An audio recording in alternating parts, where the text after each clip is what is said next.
Hello friends, welcome to C S centre daily. हम prelims 2024 focus series चला रहे हैं। ये कम्प्लीटली फ्री ऑफ कॉस्ट है। आप इसको कंटिन्यू फॉलो करेंगे तो हम आपको वहीं से लेक्चर बता रहे हैं जहां से यूपीएससी ने सवाल पूछा हुआ था।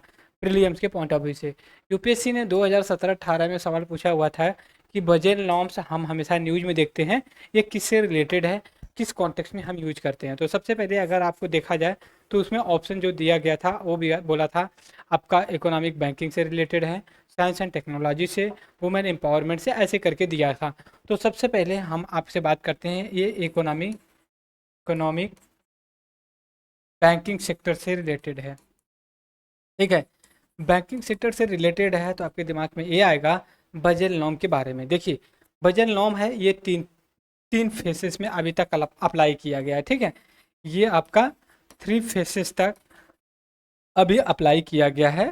फेस 1 जैसे Basel norms, Basel norm 1 and Basel norms 2 and Basel norms 3, ये तीन चीज़ को लेकर के हम कंसीडर करते हैं। तो यहाँ पे हम बात करेंगे तीनों को लेकर के, कब से शुरू होता है, कब तक, कौन सा अभी चल रहा है, ये थर्ड चल रहा है। तो इसमें लेकर के पूछा हुआ था बजेल नॉर्म को लेकर क्या है।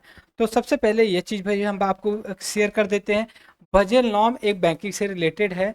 उसमें ये बैंक्स को, ठीक है, ये बैंक्स को ये कहता है कि आपका एक मिनिमम मिनिमम जो है अमाउंट, ठीक है, जो अमाउंट है आपके पास रिजर्व होना चाहिए, रिजर्व होना चाहिए। सपोज करिए आपका जो वेल्थ है, ठीक है, जो आपका वेल्थ है मान लीजिए 100 करोड़ का है, ठीक है, 1000 करोड़ का है।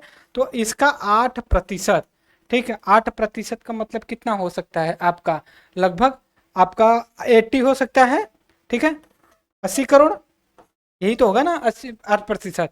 तो आपको 10 करोड़ का, 1000 करोड़ का 80 करोड़ जो 8% है, आपको अपने पास जो है कि रिजर्व रखना है, रिजर्व करना, उसको खर्च नहीं करना है। और यह चीज आपका क्या कहला के किसके अंतर्गत है, बजल के अंतर्गत है। और ये due course of the time इसको किया गया। अभी हम आपको पीडीएफ ओपन करेंगे और वहां से हम आपको एक एक स्टेप बाय स्टेप आप डिस्कस करेंगे।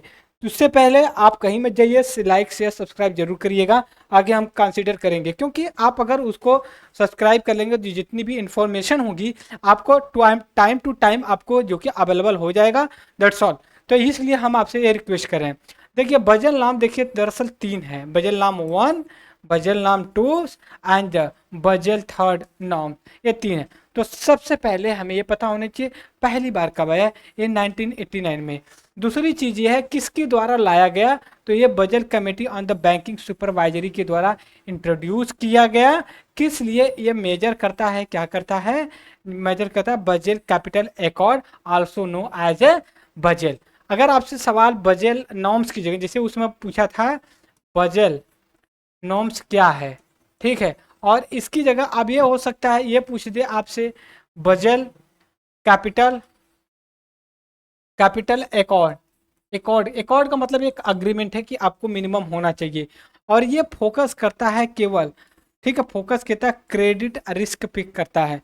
दूसरी चीज़ें हर एक विश्व में अप्लाई होता है और इंडिया ने भी इसको एक्सेप्ट किया, लेकिन कुछ समय के बाद किया। कब किया ये भी बताएंगे हम आपको। देखिए ये प्रिस्क्राइब ये करता है आपको मिनिमम कैपिटल जो कि रिजर्व करना पड़ेगा 8%।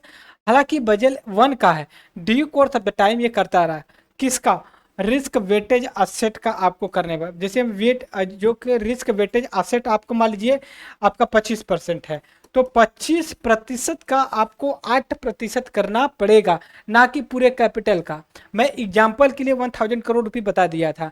1000 करोड़ रुपीज को आप मान लीजिए कि आपका रिस्क वेटेज असेट के रूप में कंसीडर कर सकते। दूसरी चीज़ है इंडिया इसको जब एडॉप्ट करता है बजल वन को, ये 1999 में करता है, 1999 में इसको करता है।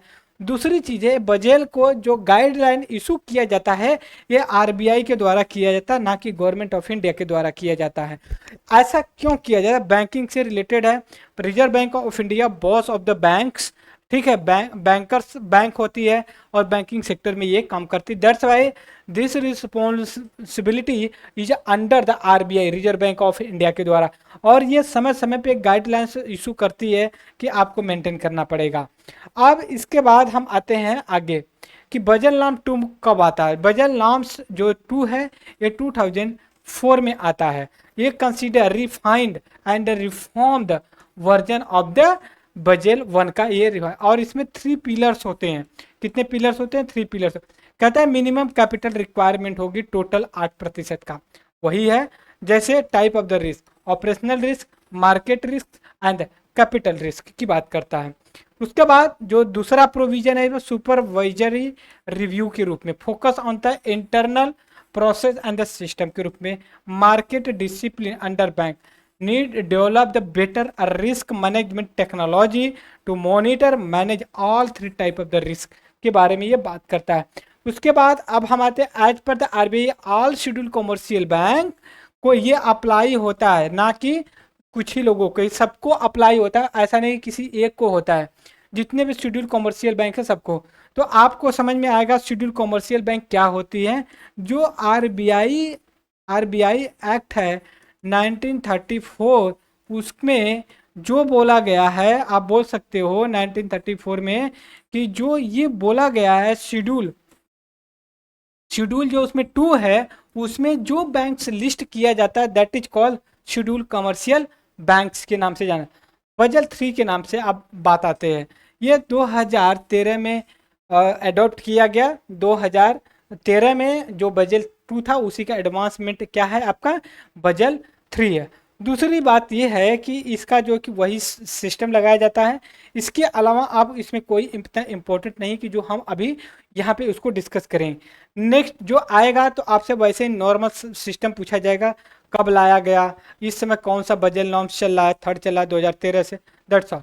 तो ये हमने डिस्कस किया, एचडीआर को भी डिस्कस किया था हमने, फिर आपको बजट नॉर्म्स को किया, फिर ऐसे हम 1 by 1 एशिया डेवलपमेंट बैंक के बारे में बन गए, एशिया इंफ्रास्ट्रक्चर, ब्रिक्स बैंक, सभी के बारे में डिस्कस। तब तक के लिए thank you for discuss. Have a nice day.